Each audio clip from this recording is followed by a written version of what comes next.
Peptide therapy for fat loss and anti-aging. There are so many peptides that are coming out that have so many insane, crazy benefits. And when they are dosed correctly and they come with a plan and you're doing all the things on your end, they're so powerful. This peptide was originally studied for Alzheimer's and dementia. And guess what that's about? Brain health and inflammation. But these patients that were studied on, they have type 3 diabetes, Alzheimer's, and insulin resistance, right? These patients, their A1C, which is a measurement that I check to see how your blood sugar's doing, it started normalizing, optimizing, and these people started losing weight. And so of course the study stopped, because what's the biggest multi-billion-dollar industry in all the world is weight loss. Yep. So they thought, oh, we're gonna go do this. They've done all the studies on that. Yes, it works. Now they're going back to the old science, which is how the heck are these GLP-1s helping with inflammation?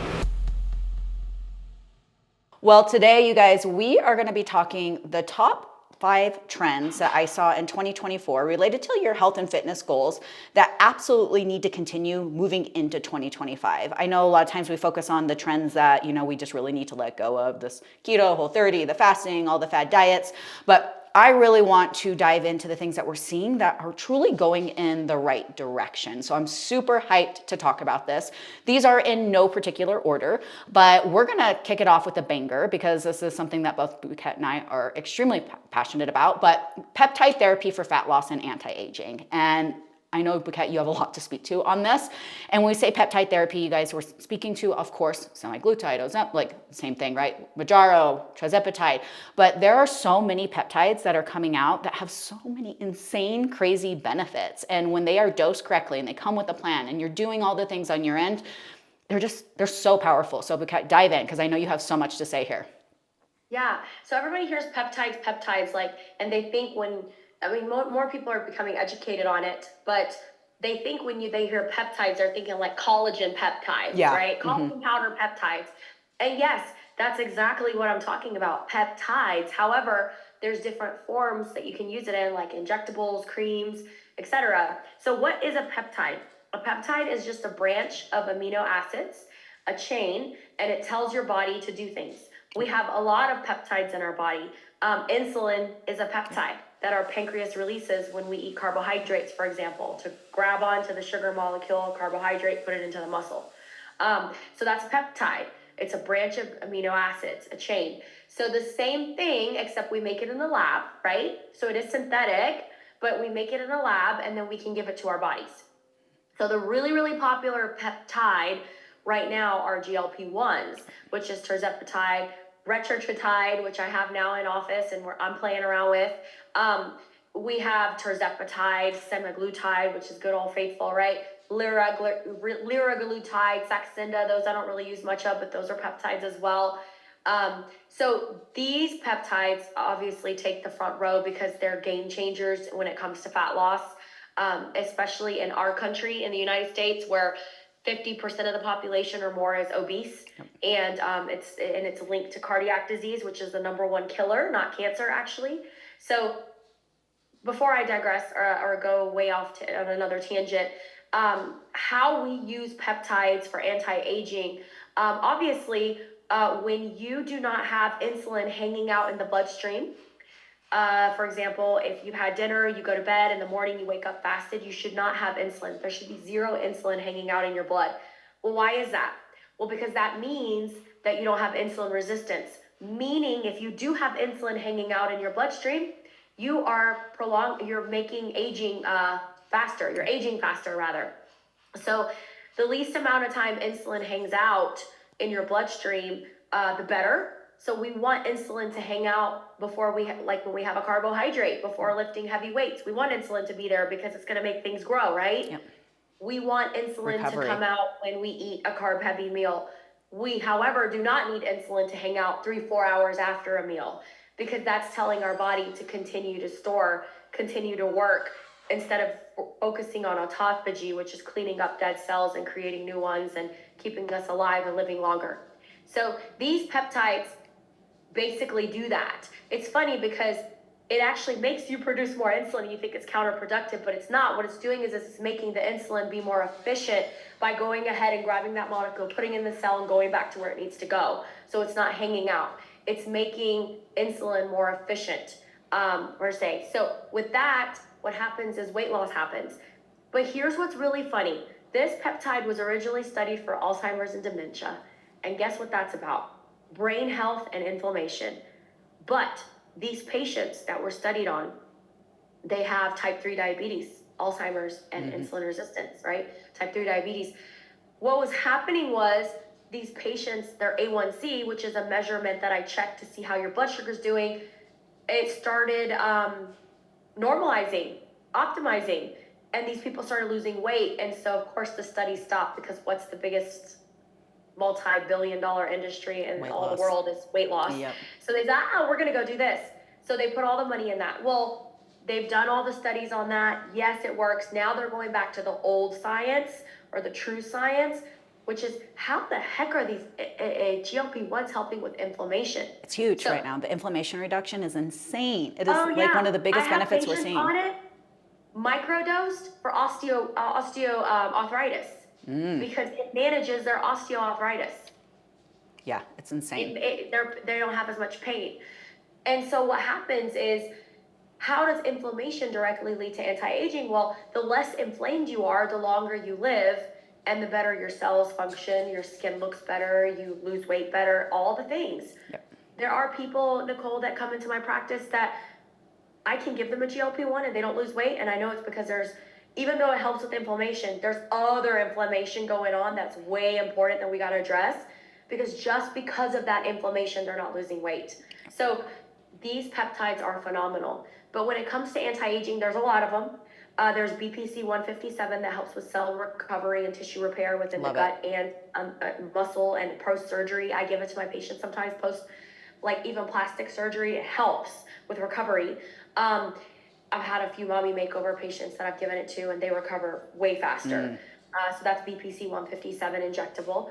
Oral BPC 157 helps with the gut lining. We know when it comes to anti-aging that you're as good as your gut is. So if your gut lining is healthy, the rest of your body and cells will be as well. It's all interconnected.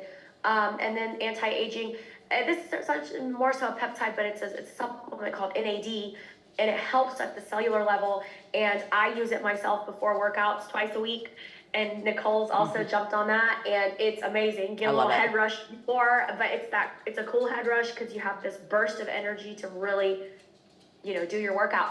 What that does is, in this little long story med school, Krebs cycle, the cycle of, cellular cycle, in that cycle, the mitochondria, powerhouse of the cell, everybody knows, needs to be functioning properly. And so we're getting into a place for anti-aging where we really want to look at the mitochondria. How well is your engine working in each cell?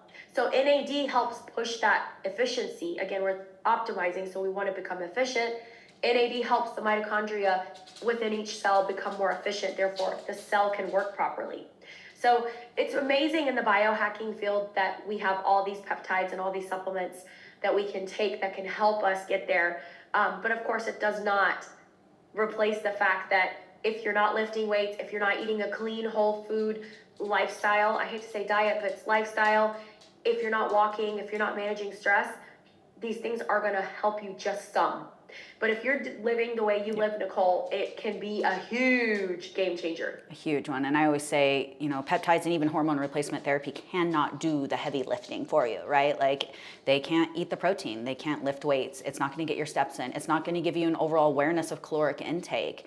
It's not, it's not going to do the lifestyle things that have to be there at the foundation.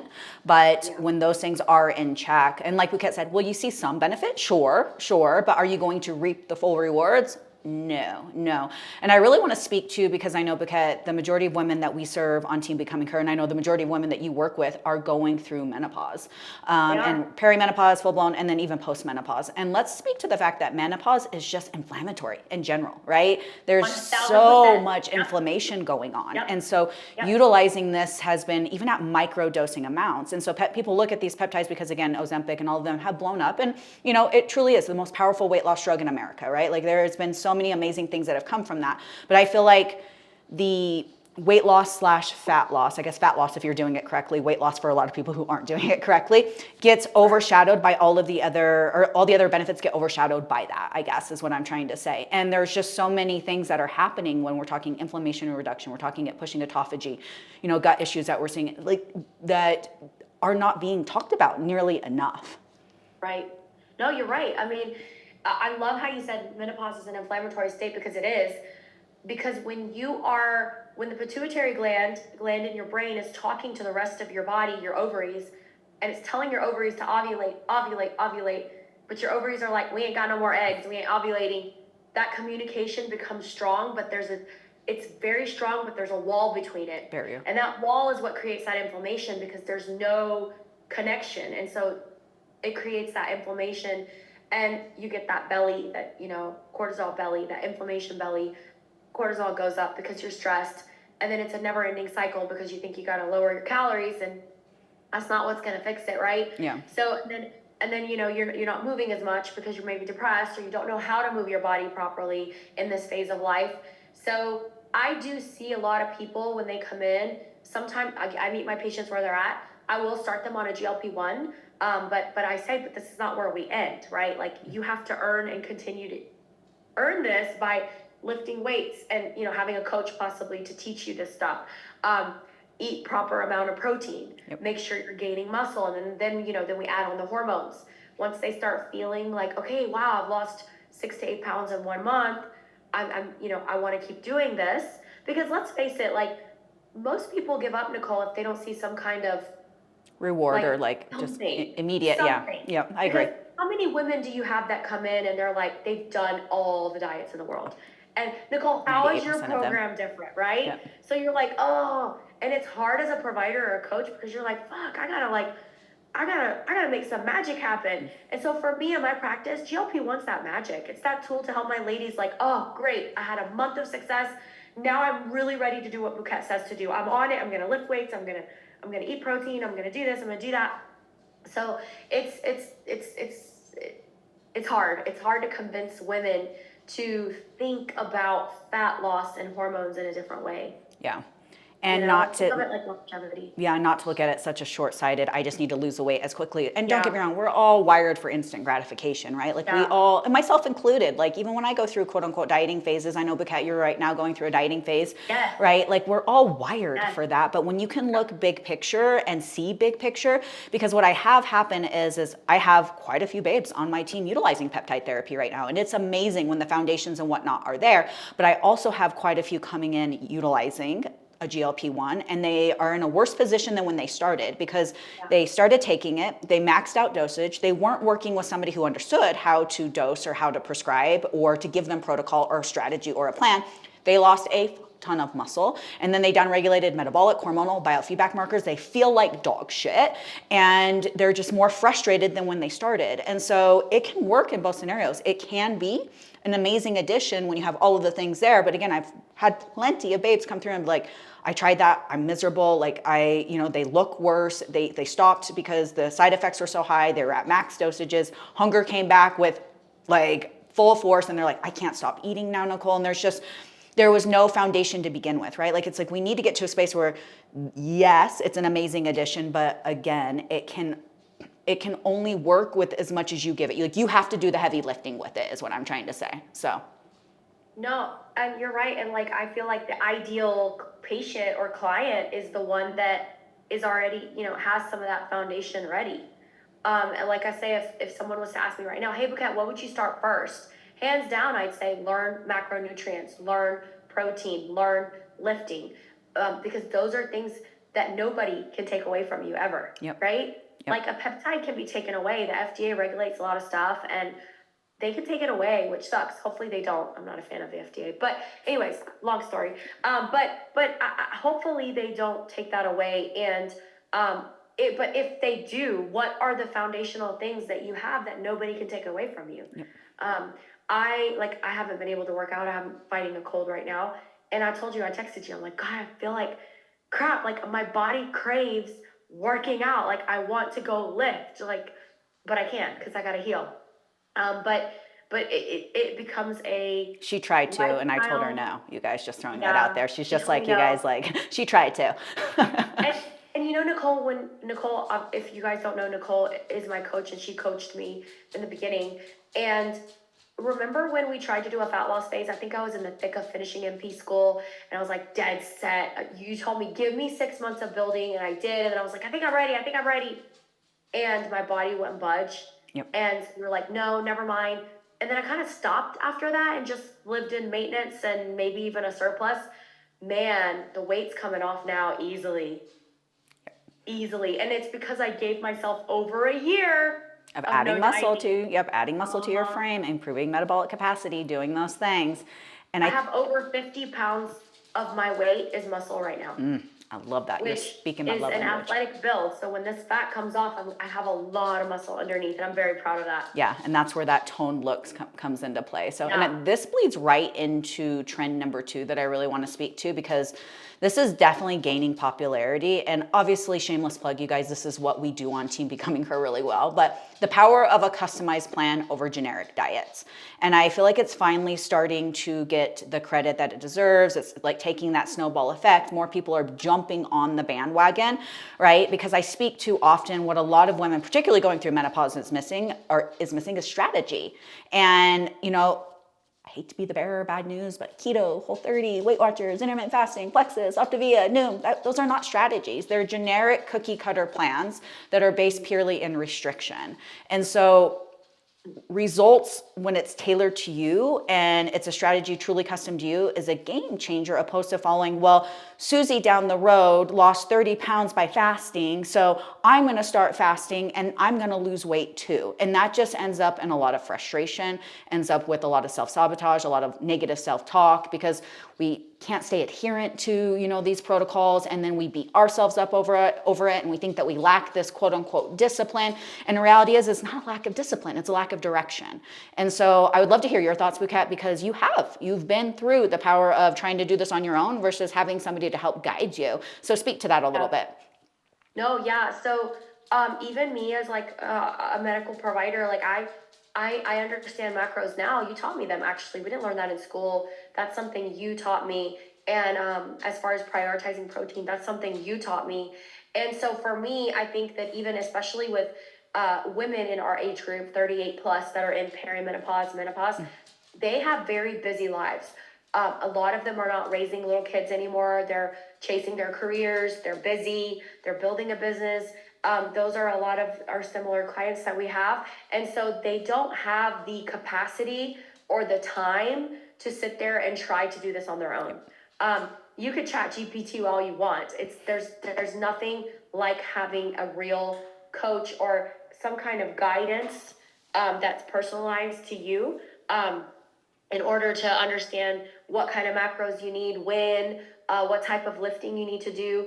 If you're having stressful week, adjusting it because of that. That's it's a no-brainer for me. It definitely made a difference because I could just go execute, build my business, and then hop on a call with you or have a follow-up and know, okay, you've looked at my numbers, you've seen things, and this is how we're going to change this week, right? Yeah, 1,000%. And also it's accountability too, because sometimes you don't. I feel like during this cut, I realized how many, you used to call them like licks and BLTs, licks, the bites, the licks, the BLTs. taste. Yep. Yes, that's what you call them. And it's funny because right now I'm strict. I'm measuring. I'm really focusing on like stuff. And so I'm like, dang, I That easily shit adds ate up. an extra 500 calories. Yeah, it typically. adds up quick. It Yeah. does. Yep. Yeah. So, and it's crazy because a lot of clients, I think even for you, they probably underestimate how much they eat. And so when you do actually do a cut, you're like, damn, I that was eating a lot. And you A lot really more start than to what I should have. dialing, and yeah. And I think- but adjusting it for lifestyle, I know you take into account menopause, and you know that there's a lack of estrogen typically, there's less testosterone typically. So we're not talking crazy hit cardio movements because that definitely induces more cortisol. Inflammatory. Yeah, so during this phase, you adjust the plans based on that, as I do for, other lifestyle things and medical things in my practice. So the same thing goes for perimenopause, and then same for cycling women. It's very important to know the phases of your cycle. I think you've had a few clients when I was working with some of your coaches that were like, hey, they feel like a little different in that luteal phase, that second half of their phase. That's normal. You're supposed to eat a little bit more carbs in that second half of your cycle, meaning the day you ovulate and thereafter, you're not on any form of birth control. And those women who are listening know exactly what I'm talking about. Those days you can have easily 300 more calories a day. I mean, unless you're in a cut, right? Which is temporary. But you can easily have 300 calories a day of complex carbohydrates, sweet potatoes, brown rice, things like that. So then also adjusting your workouts for that phase, meaning even less impact. Like if you're not hitting PRs during that phase of your cycle, right? You're not trying to lift heaviest. So that's how you would adjust the fitness plans. I know that's what you do for your clients as well. Yeah. That's what we do. And I love that you speak to the accountability piece of it, because this is something I speak to so often. This does not come down to, so those that are listening and you're in a place where you're stuck, you're frustrated, you're confused, I'm sticking my coaching hat on here and I want to make sure you're in a space to receive this, but this does not typically come down to a lack of information. There is so much information out there. I mean, hell, between the podcast, my YouTube, my private Facebook community, my TikTok, my Instagram, my free shit's better than most people's paid shit. And I have so much free information out there for you to see. Like if you were to apply, you would see results. This comes down to a lack of application, and a lack of application typically because of what's going on in between the two ears, right? And it typically comes down to a place of what you think you need to do to see success versus what you really need to do are two very different things. And this journey is not just confusing AF, because there is so much ungodly information out there. It is emotional AF, and it is really hard when it is your own journey and you are emotionally bought in and invested to that journey, as you should be, to make the tough calls, right? To add food when we need to add food. I know, Biket, we went through a phase, right, where that was a struggle for you. Like we really had to fight through a lot of limiting beliefs and what's going on, and like mindset stuff that goes into that. Because for a lot of women, you're not alone. Like food's the enemy, right? Like we've been taught to believe that. And so when we need to add food, when we need to take food away in dieting phases, that can be extremely. I get so emotional when calories get teared down for me in a dieting phase. That's really emotional. It can be really hard to switch training up when we become complacent and we're really comfortable with that, right? To add steps, to take them, to force rest days, to maybe implement refeeds and all the things that need to happen. And when you're emotionally bought into that journey and you see what's right there in front of you, it's really hard to make those calls. So to have somebody that is doing the heavy lifting for you in the sense of like giving you protocol, giving you plan, and you're there to execute, like that right then and there is a game changer. Yeah. No. It's completely worth every penny too. Like I posted something on Instagram. I want to read it because it's so true, and it goes to my typical patients. Like, invest in your health now or pay the price of chronic illness later. Your wellness is not an expense. It's the most valuable investment you will ever make. Yep. Like investing in your health, whether it be hopefully it's lifestyle, lifting, protein, functional medicine. Hopefully it's all of that. That is the best and most valuable expense or investment rather that you'll make, more than the new car you just bought. Because guess what? That new car you're driving, 6 months from now, it's not going to feel new anymore. But what's going to feel amazing for the rest of your life is the muscle that you've built, the body that you've changed, your mind being clear, your hormones being optimized. Yep. That's priceless. Relationship with food, you get to go out and have date night with your husband, girls night out, and there's not the stress and the anxiety and all of those things that go into that. So I really feel like this trend is moving in the right direction, and the coaching and the customization piece is overshadowing finally, because and don't get me wrong, all of these cookie cutter approaches, they'll always be a thing. The toxic diet industry is a multi-billion-dollar industry. It'll always be a thing, but I do feel like this is finally starting to make its mark, and this is hands down 100%, a trend that needs to continue into 2025 and beyond.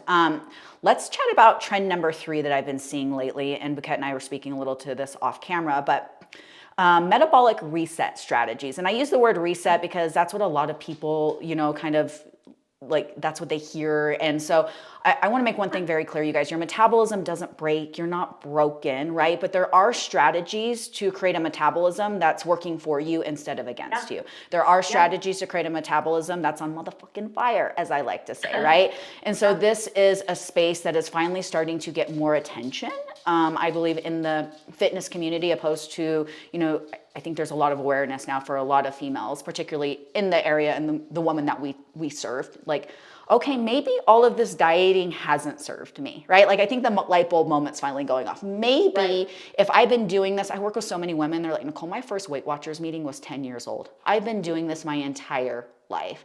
And that light bulb of like, okay, if that worked, I'd probably have a body I love right now. Or not even like, a lot of women are like, Nicole, I don't even need a body I love. I would settle for a body I'm comfortable in, right? And so just maybe that hasn't necessarily played to my favor. And I'm not saying that there's not a time and space, you guys, for dieting phases. There absolutely is. Buket's doing one right now. And like she said, but I want to echo what she said. I spent a year not dieting. I spent a year depositing into my metabolic bank account, right? I spent a year deposit after deposit after deposit, because you guys, I want you to think about it as a bank account. If you go to withdraw from your bank account, your savings account, whatever you want to call it, you can only make so many withdrawals before there's no more money. Like the money is gone. So how do you withdraw from a fund that has nothing in it, right? Like you start to hit a negative. That's when your account goes into the red. Your metabolism is the same way. You can only make so many withdrawals before it just basically says, there's nothing left to give. And so taking time and period, or taking a period of time to focus on creating a metabolism that wants to do the damn thing is something that is, I truly feel like, starting to get the attention that it deserves. But I'd love for you to speak to that year that you spent, Buket, depositing into your metabolic bank account. Yeah, so I think I just want the viewers to understand what you mean by the bank account. It means more calories. Yep. Like it means eating more. Because eating more revs up your metabolism to make it work, right? So if you're eating 1,200 calories every day for a year, which you and I've been there, done that, and then you go to 1,800, 2,000 calories, you might gain some weight. But the good part of it is you're also going to build muscle. So that's what I did for a year. I actually gained some weight, probably 10 pounds than what I'd like to be. But at the same time, it was muscle being built too, because I was looking at my M body and I could see the muscle keep going up and up and up and up. And so I didn't care. I didn't care what the scale said. I cared what the muscle amount was, and that I wasn't gaining too much fat, right? Visceral fat. So that is what I did for a whole year. And it was not scary this year because I already had my mindset knowing that I'm doing this because I got to get my body to a position where I won't have to ever do like that big of a build again.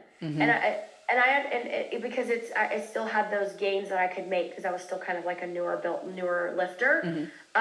So I did that for a year, but now I know, like, I put so much on my frame at this point that the next time I go around, it's not going to be as much or as long, right? I could probably stay in maintenance for a long time, like 2-3 years maybe, right? So you taught me that, because what we want to do is we want to like binge on weekends, and then, which I used to do, and then go like starvation diet 5 days the rest of the week, and then go back on that, same timeline or that hamster wheel, whatever. So yes, I did it for a year. I added more food. I lifted really, really heavy. I pushed myself. Part of it was working out with my husband, my amazing husband, who pushed me really hard at the gym.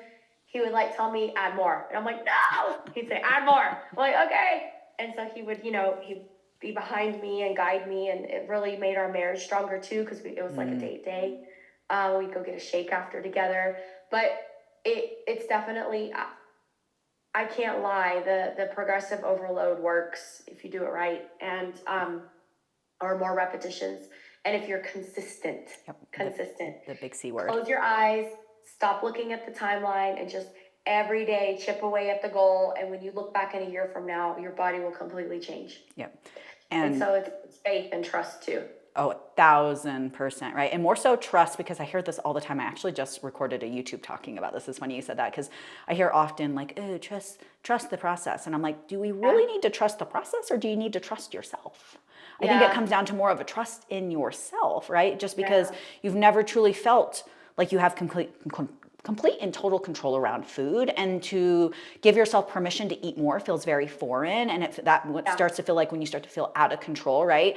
And when Bukat said, depositing into that bank account is calories, yes, eating and fueling your body enough and in the right amounts, you guys. Like when I talk about these phases of maintenance and rebuilding metabolism and whatnot, I don't like, I think a lot of people hear eat more, and then like in their mind they kind of think, well, it's just whatever I want, right? There is strategy to this. It's not like we just go off and eat like assholes and we're eating however much we want whenever we want. Like, I wish it was that way. It doesn't necessarily work that way. But it's not just the calories that we consume. Every strength training session that you put in, you're depositing into your metabolic bank account, right? Every walk and every day that you hit your step goal, you're depositing into your metabolic bank account. Every day that you prioritize what your body needs to thrive, sleep, recovery, you're depositing into your metabolic bank account. We're going to dive into that a little bit more here in a second. But it feels, and it hurts my heart, because I've been in this space, and I think that's why it hurts so much. But when I work with women and I see how much mental work goes into, and such a mental battle it is just for them to give themselves permission to eat without guilt, right? And to give their body what it needs. It feels so foreign, because we're so programmed and wired to believe that, if we're not driving our body into the ground, if it doesn't hurt, if we're not miserable, we're not working hard enough. And I say that often, but our body starts screaming, and we're just wired to, or we're taught to just shove that underneath the rug. It's like, my hair is falling out in chunks. Oh, that's normal. No, sorry, your hair falling out in chunks is not normal. Walking around exhausted and miserable all day, not normal. Walking around looking 4 months pregnant because you're so bloated, because your gut health is so off, because you eat such highly processed, super low calorie foods, and you're not getting enough fiber and all of these things, not normal. Wanting to gnaw your arm off all day, not normal. But those things are programmed for females to believe that that's just how we live. And working through the guilt of, I was literally talking with one of our babes, and she's like, Nicole, why do I feel guilty being satisfied and full? And I'm like, because you've been taught to believe that the only way you see results is if you're starving, right? And so working through the mental battle of this is the biggest piece. But I love that we're starting to see more of, speaking to metabolism. And there's a lot of influencers out there that don't really know what they're talking about, right? And reset your metabolism, do this with this cortisol cocktail, and all of these things that are just a bunch of humbo jumbo and BS. But when we speak to the space of creating that metabolism that is truly working for you, taking periods of time where that's all you focus about, like your focus on, you don't focus on dieting. Your focus is not watching the scale go down. And again, another foreign concept for females. No, yeah. I mean, I have nothing to add to that, because I agree with all of it. All of it, all of it. Also, I want to talk about metabolism again, because you mentioned how it's not broken and it's not, and how reset, whatnot, maybe it's more of a vocabulary. But what happens is we adapt, right? Yep. There's metabolic adaptations. And ladies, don't think for 1 minute that going on semaglutide or tirzepatide is not going to cause metabolic adaptation. It is. It Will, absolutely and it can, does. and I see it all the time. I have a client right now that I'm working with who lifts heavy, works out, gets 20,000 steps in a day, and she's eating like 1,200 calories on this peptide, and I'm like, girlfriend, you're not going to budge. In fact, you're probably going to start gaining weight. And she's like, why? I said, because you're starving, and your body is starving, and your body has adjusted to, this woman is working our body out this hard. She's given us 1,200 calories. We're not moving anywhere. We're holding on to every piece of fat we can. And I don't care if you're giving us this peptide, great, sure. We've adapted to that too. That's what's happening. So when I tell these ladies to eat more food, they start losing weight. Yep. And they're It's like, crazy. well, and they're like, how does this work? And it's like, well, the definition of a calorie is quite literally a unit of energy. And so, you lose fat. The law of thermodynamics exists here, you guys, right? Like we have to be burning more calories than what we're consuming. But like Bouquet said, adaptation is a real freaking thing. And so what was once a calorie deficit no longer becomes a calorie deficit. And when your body adapts to that, what do you need to do? You need to decrease your intake even more to create that deficit. And so when people are like, I'm in a calorie deficit, but I'm not losing weight, then you're not in a calorie deficit. Like it really is that simple. You're not the only one that defies that. Now there might be things going on internally. There could be some hormones that are off that make achieving a calorie deficit really challenging, right? BMR can be like, that's what happens as we diet, we downregulate. And that's just a piece of what happens for everybody, whether you're on a peptide or not. That's just natural in a dieting phase. Your metabolisms are smart, you guys. They're dynamic. They're meant to keep us alive. And so they're going to adapt to what you give it. But I also want to speak to the adaptation piece because very few people, a lot of people want to speak to the adaptation on the input, what you give yourself, like the food, but your body also adapts to the output, what you do, right? And so there is a space for all of my maybe cardio bunnies listening to this who are running and they're just, pounding the treadmill in the pavement, mile after mile after mile, and they have this mentality of burning as many calories as they possibly can. Well, your body adapts to that. And so I'm just throwing numbers out there, you guys. I'm not saying these numbers are accurate, but let's say that you are running 3 miles every single day in and day out, and that 3 miles burns 300 calories. Now, after your body adapts to that, you now have to run 3.5 miles to burn 300 calories, right? And so this is where we speak to that cardio is extremely overvalued for fat loss and yet undervalued for the cardiovascular benefits that it has. I'm not saying that cardio is bad. It's not. I'm not saying that you shouldn't do cardio. It has its time and place. I'm just saying that cardio is, again, it's overvalued in what it offers. Muscle is a metabolically active tissue. It takes calories to sustain and maintain muscle. And that's why when we say adding muscle to your frame is a bigger bang in the long run, right? Because you now burn more calories at rest with the more muscle you add to your tissue. And people like blow this number out of proportion. I've heard somebody say it was like, for every pound you burn an extra 200 calories. I'm like, no, it's not nearly that high. I want to say it's like for every pound of muscle, it might be 10 or 15 calories, but every pound of muscle, that adds up. That adds up. I think I burn an extra 70 at rest right now with how much muscle I have in my body. That's 70 calories. Yeah. But an extra 70 calories, and you know what I mean? And then you add in an active lifestyle on top of that, prioritizing things, depositing into your metabolic bank account. And this is where it's so like interconnected. But I do think that this is something that, again, is starting to get more awareness, more of a focal point, and more energy put into it. And it needs to continue absolutely moving into 2025 and beyond. Let's move into trend number 4. And this is something that I know Bouquet has a lot to speak to, but the rise of hormone-savvy fitness plans. And I want to speak to this because I'm so passionate about this because just with the woman that we serve, and I say this often, but I'm like, girlfriend, what used to work in your 20s and 30s is no longer going to cut it for you anymore. Menopause requires strategy, and that requires a strategy of working with your body, right? Like it acts and mimics a lot of the same symptoms as an autoimmune disease. We talked is extremely inflammatory, and that requires a functional approach, a holistic approach, giving your body what it needs. And that means you're training with it. And so not to say that you can't implement HIIT sessions and not to say that you can't do cardio if you're in menopause. That's not what I'm saying. But if your only form of training is driving your body into the ground with this mentality that I need to burn as many calories as I possibly can, oh, girlfriend, you're going to struggle. You're going to be riding the struggle bus hard. And this is where inflammation comes into play, right? And menopause not only is the weight gain extremely inflammatory, it comes with a lot of unwanted body recomposition changes as estrogen starts to drop, and that's a driver behind how we store body fat. And so this is where the menopause belly comes into play. That's true. And so that's why with this phase, I think it's kind of important to go ahead and get the hormones on board. But realistically thinking about it, right? Realistically knowing that it's not going to magically make some weight come off. Now, when I give a woman testosterone and estrogen back, sometimes they lose 5 pounds just out of nowhere. It's because that inflammation has gone down. Yep. That communication's back and it's working. But definitely changing the way you move your body, 1,000%. Like you're, slow and steady steps because we know that burns fat instead of burning carbs. So you're not hungry after walking so many or running, right? And then slow lifting sessions, strategic, careful, slow not healthy movements, but safe and slow movements, because those HIIT movements, and I'm not a fan of CrossFit. I just think it's too much. Yeah. dangerous, Yeah. in my opinion. So I think it's slow and steady movements with intent. And what I I like was just about going to it, use that word, you taught me that. intentional You taught movement. me that.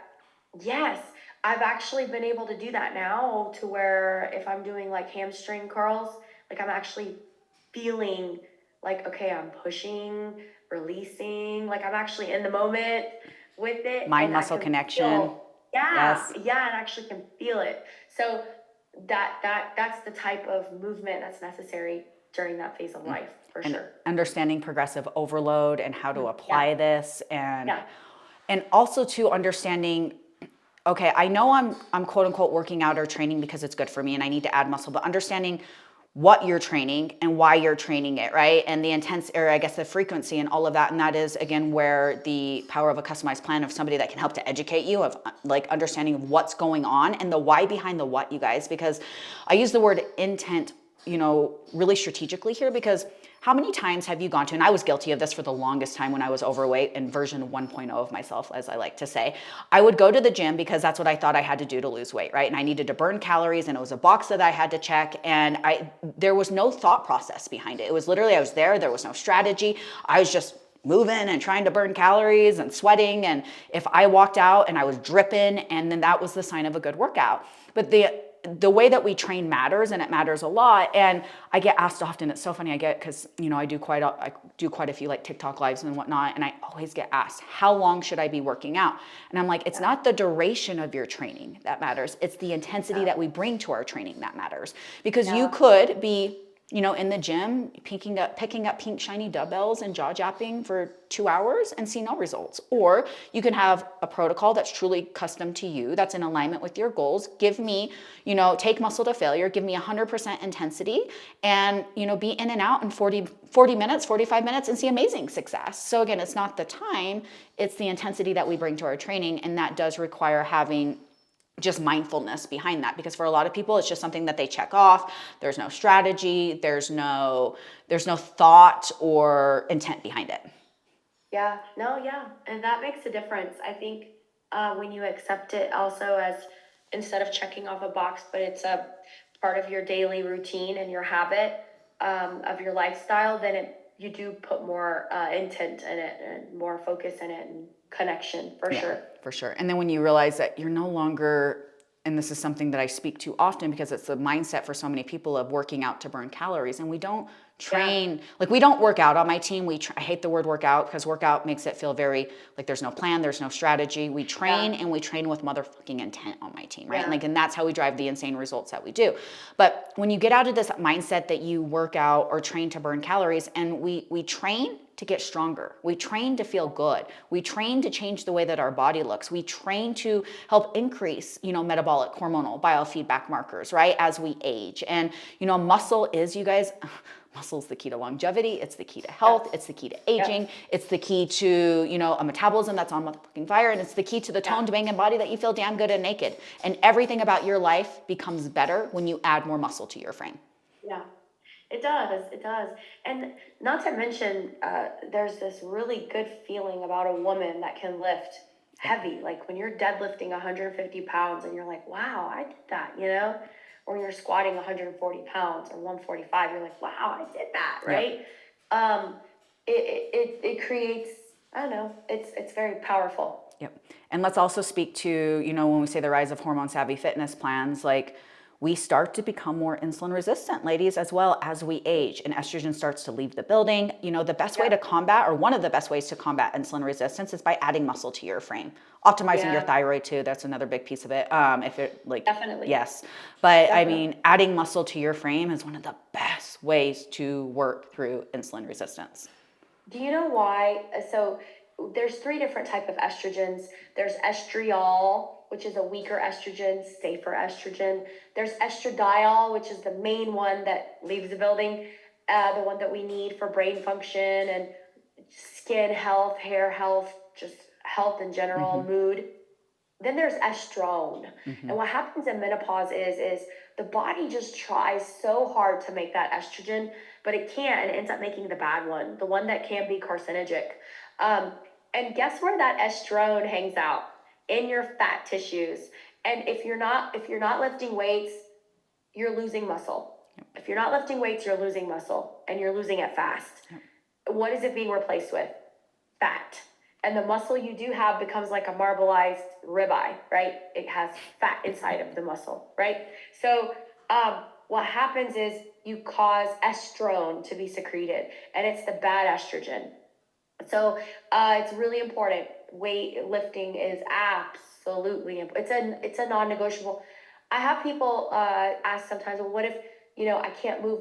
What if there's injuries? Well, I understand that, but there's ways, because I did this TikTok that went viral, and it's so funny. People are like, I don't have legs. I'm like, I'm sorry. I mean, I didn't know you didn't have legs. Like, I was literally just saying this to the general population, but the no-brainer answer is sorry you don't have legs, right? I don't know what happened. But the answer is move your upper body. Yep. Do upper body lifting, right? Or like start with just movement, any kind of movement. Or I talk about sleep, and then like sometimes I get a comment of, I just had a newborn baby. How do I get sleep? And I'm like, girl, I know. I didn't sleep at all with a newborn baby. I'm talking to the general population here. TikTok's a whole other world. I know, believe me. Some of the comments I'm like, okay. I don't even know how to respond to that or where to even start, right? Like, and sometimes it's just better left unsaid kind of thing. I get excited sometimes and I'm loud, and they're like, you can calm down. You don't have to be loud. I'm like, oh. You're like, no, well, that's how I talk. I'm loud. Just delete me or block passionate. me. I know, like scroll on. Like you can not agree with something and just scroll. I just don't like, people haven't quite figured that out just yet, but yeah, that's funny. But thyroid too. So if you're going to your doctor, don't ask just for a TSH. That's all they're going to check. You want to check T3. Free T3 is what drives your metabolism. And free T3, I like it to be anywhere from 3.8 to 4.2, but also how you're feeling, right? If you're having palpitations, you don't need it to be that high. T3 is what drives your metabolism. So I have a lady now who is postpartum 18 months. Her T3 is low, and she's having weight gain, cravings. We're optimizing her T3, and she's feeling better already. So thyroid has a lot. It's not the only thing though, and I don't like when people are like, I think my thyroid's off. Yes, but it's not off that much for you to gain that much weight, right? Yeah. So there's again optimization. If you can do all the foundational things, all the extra things that I can give you is just going to take you over to the top. Like, you're an ideal client, because any little dose of something I could give you is going to be like, whoa, because you're doing all the things already. Yeah. And shameless plug, I just did a whole video, 6 ways to unfuck your metabolism, over on YouTube, so go check that out. But I dive into thyroid panels and what you should be asking your provider for and what to look for, because like Bouquet said, they're just going to test your TSH, maybe T4. But if you're having conversion issues, because T4 should convert into T3, like, what I mean? There's just a whole host of things that could be going on. Also, side note, I am seeing and I'd love to know and this is kind of off, I guess, slightly off topic, but I'm seeing right now, Bouquet, a lot of the women that we work with who are struggling with like PCOS, insulin resistance, their thyroids aren't optimized. And that's kind of a root cause of what's really driving a lot of this right now. Yeah, so PCOS is really fun. It's one of my favorite topics, because PCOS is actually estrogen dominance too. Because think about it. A woman who has, and I just posted on that on Instagram. So a woman that has PCOS is not ovulating frequently because she's not having regular cycles. Yes, right? So if you're not ovulating, you're consistently building your lining, your endometrial lining, and to build it, you need estrogen. So you naturally become more estrogen dominant. When you're in menopause and you're running out of estrogen, your body makes estrone. When you're not in menopause, your body just keeps giving more estrogen and estradiol. That can lead to weight gain as well, too much estrogen. Also inflammation. So PCOS ladies are estrogen dominant. They need progesterone. So I give them back progesterone. Their cycles start regulating and coming back. It's really cool. Yeah. But PCOS in of itself is an insulin resistant state. Testosterone goes up, cortisol goes up, insulin goes up. All these guys go up together. And so not always testosterone PCOS, but many times yes. And so when we can, GLP-1s are like the number one thing I give a PCOS woman. There's no question asked. Yep. And then we dive into thyroid and progesterone and estrogen, testosterone, right? Yep. So yeah, you're right. It is. Most of their thyroids are not optimized, and their progesterone's not optimized for sure. Yep, 1,000%. So let's lead into our fifth topic here as far as like trend. And this is something, again, I speak to often. And I still feel like there's not as much energy and effort being poured into this on the individual side of it because it's something that's not sexy and glamorous because most of us have this like grind it out mentality, right? But a trend that I see speaking more of, or more, I guess, coaches speaking more of, is prioritizing recovery and sleep over overtraining. And this is something that especially, I mean, for everybody in every phase of your journey, but especially women going through menopause. Again, you guys, our goal is to bring inflammation down. Like that is what's going to help serve us 1,000%, right? And so if you're just team grind it out 7 days a week, I'm training 2 hours a day, I get 6 hours a night of sleep. And I work with a lot of women who wear that as a badge of honor. They're excited to tell me that they only sleep 6 hours because they're up at 4 a.m. to get to the gym. And I'm like, okay, I love your dedication to what you're trying to do here. And I can see where you're passionate about it, but you're just making this more challenging than it needs to be. Like I need you to start prioritizing the right things. So let's speak to this a little bit on the hormonal side, because again, I know that there's a lot going on. Yeah. So there's a test called highly sensitive CRP, HSCRP. I really like this test because it tells me inflammation throughout the body. It's not super specific, although we like to link it to cardiac because any inflammation can lead to cardiac disease. But it's not super specific, but it's highly sensitive. So it catches inflammation throughout the body. If you overtrain for 24 to 48 hours, if I check a HSCRP, that CRP, that inflammation, you're going to be elevated. So if it's doing that for 24 to 48 hours, imagine what it's doing every day when you're overtraining. And so how do you know you're overtraining? You're waking up tired and not energized and ready to go. No matter how much sleep you get, even if you get 10 hours of sleep, you still are exhausted. Yeah, especially if you are past the part where cortisol is released so that you can just muster through it through adrenaline. Eventually that adrenaline dies down and you become burnt out and have fatigue. That's when you will still wake up at 4 a.m. and be like, gosh, I just don't have the energy, but I'm going to drink coffee, take an energy shot, and I'm going to go work out still. You're doing more harm. You're going to tear more muscle, and not in a good way. You're going to, catabolism. You're going to get rid of it. It's going to tear away. It's going to break away, whatever. I don't know what the waste away. Yeah. In your field, but you're not going to build. You're actually going to be, it's going to be counterproductive. And then cortisol is going to stay high because you need that adrenaline to get through that workout. So around mid-morning when it's supposed to start falling, yours is going to stay high, which tells insulin to go up, which tells you to store fat. So if you have a cookie or if you have, chicken salad and then a piece of cake, that cake is going to go straight to being stored as fat because cortisol is so high. Yes. So definitely need resting. And I'm sure it's hard for those women that don't understand that because they're so used to wearing it as a badge. I used to be that woman actually. So what do? Focus on sleep first. Have a nighttime ritual where you have an Epsom salt bath. I like magnesium glycinate. I take 400 of it nightly. If you don't think it's working, stop taking it for a week and then you'll know it's working. It's amazing. So that also progesterone at this stage, ladies, you need progesterone. It's going to help you sleep like a baby. You're going to wake up refreshed. Your body's going to love you for it. It's going to reduce cortisol because it's a buffer. Progesterone is a cortisol buffer, and progesterone is a buffer for insulin resistance too, because you're resting and you're recovering, so your body can actually function properly. Listen, not one hormone replacement or one thing we change, whether it's through supplement or lifestyle, affects every other thing. Think of your hormones and your adrenals, hormones, all that, the brain access. Think of it like a web, like a spider web. If one little thing is tweaked, the whole web shakes, right?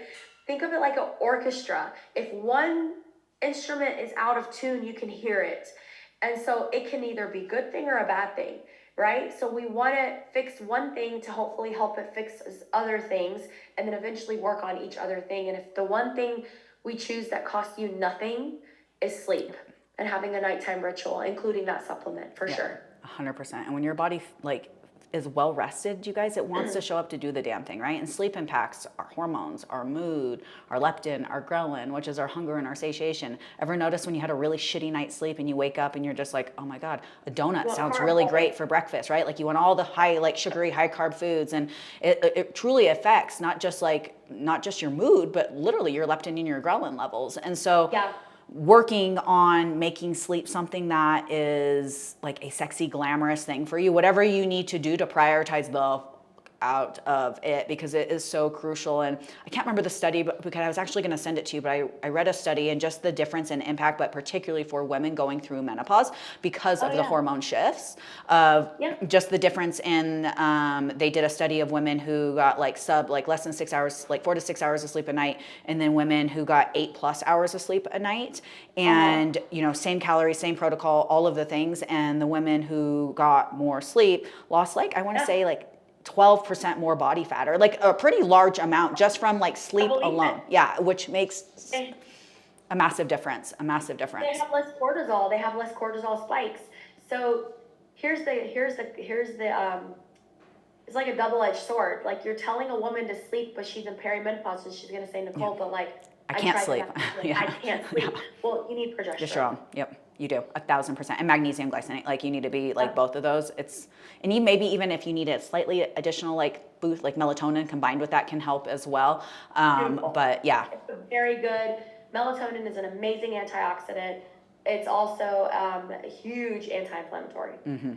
I also want to speak to, before we wrap this up, because I know I speak to how important prioritizing rest and recovery is, but I speak to this because I've been on both sides of the coin, you guys, to the extreme. And there is a difference between my body is screaming at me, I need to listen, versus I just don't want to do the damn thing, right? And I've been on the side where I was the girl working out 7 days a week, 2 hours a day, right? Like team grinded out, it didn't matter. Like if I didn't sleep at all the night before, I was still at the gym, like it didn't matter. But I've also been to the side of the coin, version 1.0 of Nicole, and I'm like, oh, well, that extra grocery store trip counted as my cardio. I wasn't planning on doing that. And I made this excuse, you know, rest and recovery. So I really just want to speak to those that maybe might take this, and because I lived in that space for a long time, I'm like, oh, I heard I needed rest and recovery, and every tiny little excuse was like, well, I need to prioritize rest and recovery, and you know, not getting your training sessions in and not pushing yourself in a way of which, you know, would benefit you more so than, you know, taking the rest and recovery day. So I guess I just want to make sure that you get really open and honest with yourself. And that comes with a level of awareness, of course, right? But I've been to both sides of the extreme. And it really is finding that balance, that middle, I guess. Well, I mean, there's days I'm not always motivated to go work out. Like right now I'm craving it because I'm getting over a cold and I know I need to rest. Like I know if I go to the gym and start lifting, I'm going to come back weaker. So it's going to defeat the purpose. But there's days when I'm consistent, and sometimes I wake up and I'm like, gosh, I could just like not work out today. I mean, it's okay. I'll go tomorrow. But I make myself go because it's just 3 to 4 times a week. And you go, but once you get started, you're like, okay, you start feeling good. Your muscles are like, we know what we're doing. We're used to this. We're back at it. Then you leave and you feel so good. Yeah. So yeah, I can agree to that. I mean, there's times when I want to sometimes talk myself out of it, and I'm like, no, I'm gonna go. Well, let's face it, motivation is a luxury, you guys. It really is, right? Like I'm not always motivated to work out as well, but at the end of the day, it comes down to a dedication to myself and the consistency that I put into it. And Bouquet can speak to this as well. You know, she's been on this journey with me for a long time, and she's such an amazing addition to my team. But until this starts to become who you are instead of just what you do to chase X, Y, or Z result, and I know that's cliche. I know that's cheesy. I know it is, but it doesn't matter, because it's not about just doing something to lose the 20 pounds, right? It's about cultivating values that are in alignment with the end goal and the person that you want to become. And when training is a value of yours, you get it done. And not to say that you don't ever miss a workout and perfection's not a thing, you guys, but you make it a priority, and that might mean you have to shift some things around. That might mean that it looks different. Like I'm an AM trainer, like I work out in the AMs. It's my thing. And there have been times that I like Matt's a PM trainer. Like if it was up to him, he'd be in there in the evenings. And there have been times that just scheduling and it just didn't work. And I decided to sleep in, whatever the case may be. I didn't get my workout in. And when I'm there in the evenings, I am so pissy about it. I'm like, my body doesn't want to do this. I don't work out, blah, blah, blah. But it's like, I still commit to the thing. Even though I don't want to do it, I still get the damn thing done, right? And so it just really is, it is cultivating those values. But I just want to bring a level of awareness because I was on the opposite side of that coin of just like people who would talk about rest and recovery. And I was like, oh, well, I took a couple extra trips. I had a long day today. I'm really tired. I'm just going to skip out on the gym kind of thing. Right. So. Yeah. No, yeah. No, I think that's, I think most people are black and white thinkers and it's hard to live in the gray area. It really is. It really is. And progress is, but the thing is progress is made in the gray area. That's where progress is truly made. It's not the black or the white, it's the gray. Right. And it's the muddling of the two. So, oh man, this is a fire episode. Yeah. I've enjoyed this. Anything else you want to add, Bouquet? No, I think that, I think it's great. I think that we have so much to both of our worlds. They're so, they're very similar and they're very compatible, right? Yeah. And I think that, I'm excited. Like, I know there's going to be a lot of questions about this because there's always questions when we talk about GLP-1s and fat loss and things like that. But my DMs are open for any questions. If you guys have any, I can't give medical advice, but I can guide you in the right direction or resources or articles. I know your DMs are always open and you share stuff with your clients or people that are interested. But definitely do your research. Nicole is a wealth of information. I know your YouTube is like super educational. Write those things down. I guess I could just recommend everybody write the tests that we talk about down, the peptides we're talking about down, because at the end of the day, Nicole would always say it's important. And I always say it's important to advocate for yourself, whether it's whatever fitness coach you're looking for, a trainer, or a medical provider. You want to come in with some kind of knowledge in your arsenal because otherwise you're just going to follow what they say. Yep. And if your provider or your trainer is not living and practicing what they preach, run. A freaking man. And being able to educate yourself so you can advocate for yourself, right? And challenge these people that and I always tell people, interview, like ask the hard questions, ask for transformations, testimonials. Right. Do they have social proof? Do they back what they're preaching, right? So there's so much power to that. But yeah, this is a really great episode. And I love that, Bouquet, you keep your DMs open because you really are just such a great way, like a wealth of knowledge and pointing people in the direction because it can feel very overwhelming and it's hard when you don't really know who to trust and there's just so much misinformation out there. And yeah, but hopefully this episode was powerful for you guys. I hope this is a great start to 2025 and we will see you guys in the next episode. Ciao.